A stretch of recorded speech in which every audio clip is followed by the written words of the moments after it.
Good morning friends. मैं आज एक ऐसी टॉपिक पे बात करने जा रहा हूं जो कि अभी ये मीडिया में सबसे ज़्यादा सुर्खियों पे हैं। वो टॉपिक है आरक्षण। वो टॉपिक है आरक्षण।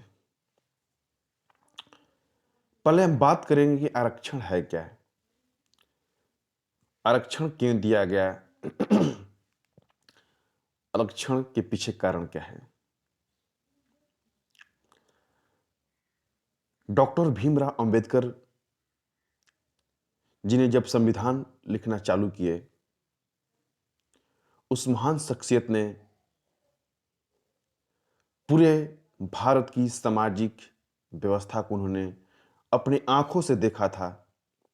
उनकी परिस्थितियों को उन्होंने अपने सामने सब कुछ देखा कि हमारे देश की जो सामाजिक व्यवस्था है वो कैसी है।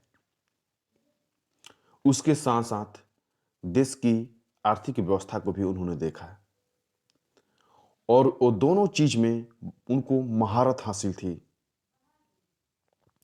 और ला का वो बहुत बड़ा जानकार और विद्वान थे और वो एक दूरदर्शी व्यक्ति थे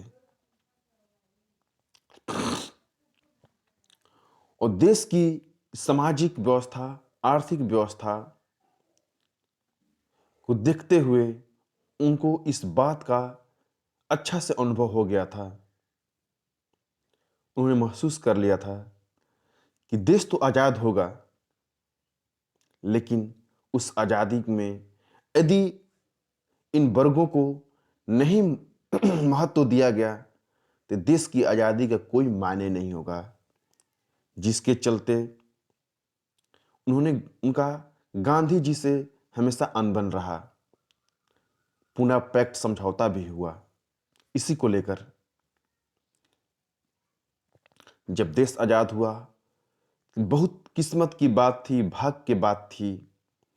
उस टाइम उनके जैसा कोई भी व्यक्ति संविधान को जानने वाला नहीं था और इसी की खूबसूरती थी कि उनको उनको दिया गया संविधान लिखने में, उनको संविधान सभा का अध्यक्ष बनाया गया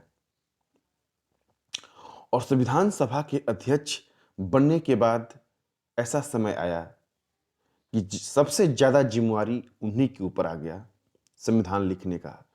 जो संविधान सभा की 7 सदस्यीय कमेटी थी, उसमें सबसे एक तो अध्यक्ष थे, दूसरा उन पर सबसे ज़्यादा जिम्मेवारी आ गया संविधान लिखने की, संविधान समझने की और उन्होंने उस चीज़ को बहुत ही बखूबी से निभाया और संविधान लिखते समय उन्होंने हर बात को, बहुत छोटी छोटी बातों को उन्होंने गौर किया और भारत की सामाजिक व्यवस्था, भारत की आर्थिक व्यवस्था को देखते हुए उन्होंने संविधान में आरक्षण लागू किया। आरक्षण है क्या? आरक्षण एक टाइप से समझिए कि प्रतिनिधित्व है।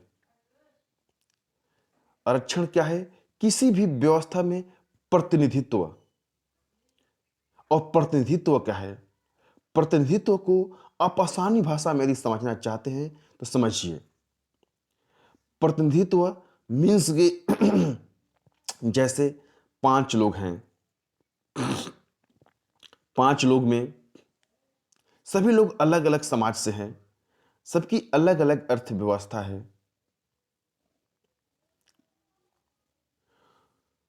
सभी की सब अलग अलग समाज से है, सबकी अलग अलग अर्थव्यवस्था है, सबकी अलग अलग रीति रिवाज है,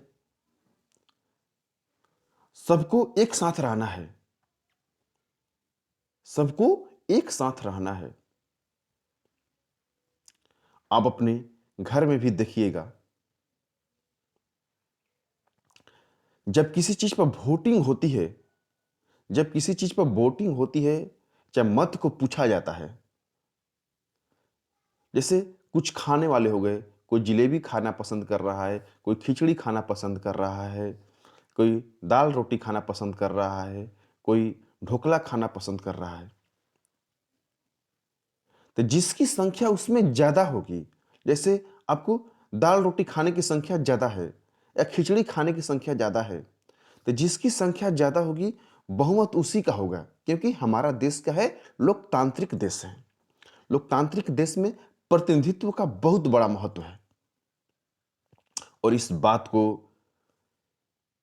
बाबा अंबेडकर बहुत अच्छे से जानते थे कि प्रतिनिधित्व किसी भी लोकतांत्रिक व्यवस्था में प्रतिनिधित्व का बहुत ज़्यादा महत्व होता है, क्योंकि उसमें कुछ भी नहीं चलता है। लोकतांत्रिक व्यवस्था में कुछ भी नहीं चलता है, चलता है तो प्रतिनिधित्व चलता है। मतलब कि जिसकी संख्या ज़्यादा रहेगी उसी का बहुमत होगा, उसी की बात को माना जाएगा। उनको इस बात को अच्छे से जानकारी था, क्योंकि वो संविधान के बहुत बड़ा ज्ञाता थे। लेकिन अपनी जो भारत की सामाजिक व्यवस्था था, आर्थिक व्यवस्था था, उस व्यवस्था में आप अध्ययन कीजिएगा पहले का, कि हमारी सामाजिक व्यवस्था में जो